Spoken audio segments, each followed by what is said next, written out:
നിങ്ങൾ ഈ ചാനൽ ഇതുവരെ സബ്സ്ക്രൈബ് ചെയ്തില്ല, സബ്സ്ക്രൈബ് ചെയ്താലും ഒപ്പം പുതുപുത്തൻ വാർത്തകൾ ആദ്യമേ അറിയാൻ ബെല്ലൈക്കണും അമർത്തൂ.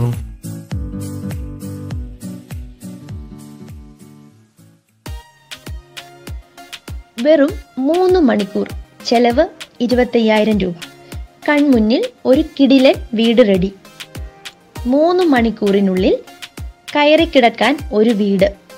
ചെലവ് വരുന്നത് 25,000 രൂപയും. കേട്ടവരെയും കണ്ടവരെയും ഞെട്ടിച്ചിരിക്കുകയാണ് ഇവർ.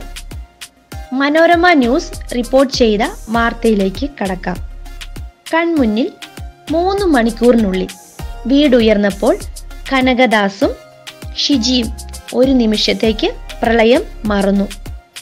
തലചായ്ക്കാൻ തൽക്കാലമെങ്കിലും ഒരിടമായി. ട്രഫോർഡ് ഷീറ്റുകൾ, ഇരുമ്പ് കമ്പികൾ, പ്ലൈവുഡ് ഷീറ്റുകൾ. 3 മണിക്കൂർ കൊണ്ട് താൽക്കാലിക ഭവനങ്ങൾ നിർമ്മിക്കാനുള്ള പദ്ധതിയുമായി ബാംഗ്ലൂർ ആസ്ഥാനമായുള്ള പ്രൊജക്റ്റ് വിഷൻ പ്രവർത്തകർ കേരളത്തിലെത്തി. ചങ്ങനാശ്ശേരി ചാരിറ്റി വേൾഡിന്റെ സഹകരണത്തോടെ ചങ്ങനാശ്ശേരി ആലപ്പുഴ AC റോഡിൽ പാറയ്ക്കൽ കലുങ്കു ഭാഗത്തുള്ള കനകദാസ് ഷിജി ദമ്പതികൾക്കാണ് താൽക്കാലിക ഭവനം നിർമ്മിച്ചു നൽകിയത്. പ്രളയത്തിൽ സർവ്വതും നഷ്ടപ്പെട്ട് കയറിക്കിടക്കാൻ ഇടമില്ലാതെ ദുരിതാശ്വാസ ക്യാമ്പിൽ കഴിയുന്ന ഈ കുടുംബത്തിന്റെ വാർത്തയും പടവും മനോരമയിൽ പ്രസിദ്ധീകരിച്ചിരുന്നു. ഇതിനെ തുടർന്നാണ് സഹായവുമായി പ്രൊജക്റ്റ് വിഷനും ചാരിറ്റി വേൾഡും മുന്നോട്ട് വന്നത്. ഈ കുടുംബത്തിന് 3 സെന്റ് സ്ഥലവും വീടും നൽകുമെന്ന് ചങ്ങനാശ്ശേരി അതിരൂപത ആർച്ച് ബിഷപ്പ് മാർ ജോസഫ് പെരുന്തോട്ടവും അറിയിച്ചിട്ടുണ്ട്. 15 അടി നീളമുള്ള ട്രഫോർഡ് ഷീറ്റുകൾ കൊണ്ടാണ് 150 സ്ക്വയർ ഫീറ്റിൽ വീട് നിർമ്മിച്ചിരിക്കുന്നത്. പ്രത്യേകമായി വളച്ചെടുത്ത ഇരുമ്പ് കമ്പികൾ മണ്ണിൽ ഉറപ്പിച്ച ശേഷം ഇതിനു മുകളിൽ ഷീറ്റ് ഉറപ്പിക്കുകയാണ് ചെയ്തിരിക്കുന്നത്. അർദ്ധ വൃത്താകൃതിയിലുള്ള വീടിന്റെ ഇരുവശത്തും പ്ലൈവുഡ് ഷീറ്റുകൾ പട്ടികയിൽ ഉറപ്പിച്ചാണ് മറച്ചിരിക്കുന്നത്. പ്ലൈവുഡ് ഉപയോഗിച്ച് വാതിലും നിർമ്മിച്ചിരിക്കുന്നു. വെളിച്ചം വീടിനുള്ളിൽ ലഭിക്കുന്നതിനായി സുതാര്യമായ ട്രഫോർഡ് ഷീറ്റ് കൊണ്ടാണ് മുകൾ ഭാഗത്ത് ഉറപ്പിച്ചിരിക്കുന്നത്.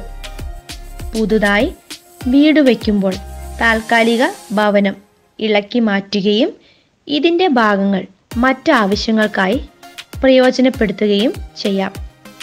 പുതുതായി വീട് വയ്ക്കുമ്പോൾ താൽക്കാലിക ഭവനം നമുക്ക് ഇളക്കി മാറ്റാൻ സാധിക്കും. ഇതിനോട് ചേർന്ന് ശുചിമുറികൾ നിർമ്മിക്കാനുള്ള സൗകര്യവും ഉണ്ട്. 2 ആളുകൾ 3 മണിക്കൂർ ജോലി ചെയ്താൽ വീട് തയ്യാറാകും. 25,000 രൂപയിൽ താഴെയാണ് ഒരു വീടിന്റെ ചെലവ്. Association of Kerala engineers, Shanthi charitable society Kozhikode എന്നിവരും വീട് നിർമ്മാണത്തിന് സഹായവുമായി എത്തിയിരുന്നു. 2015 നേപ്പാളിൽ ഭൂകമ്പത്തെ തുടർന്ന് പ്രൊജക്റ്റ് വിഷൻ 450 താൽക്കാലിക ഭവനങ്ങൾ നിർമ്മിച്ചു നൽകിയിരുന്നു. വയനാട്ടിൽ 530 വീടുകൾ ഇത്തരത്തിൽ നിർമ്മിക്കുന്നുണ്ട്. തിങ്കളാഴ്ച മുതൽ ഇവിടെ നിർമ്മാണം ആരംഭിക്കും. സുനാമി ബാധിത പ്രദേശങ്ങളിലും ഇവർ സമാനമായ രീതിയിൽ വീടുകൾ നിർമ്മിച്ചു നൽകിയിരുന്നു. പരമാവധി ഷെയർ ചെയ്യും, എല്ലാവരും അറിയട്ടെ.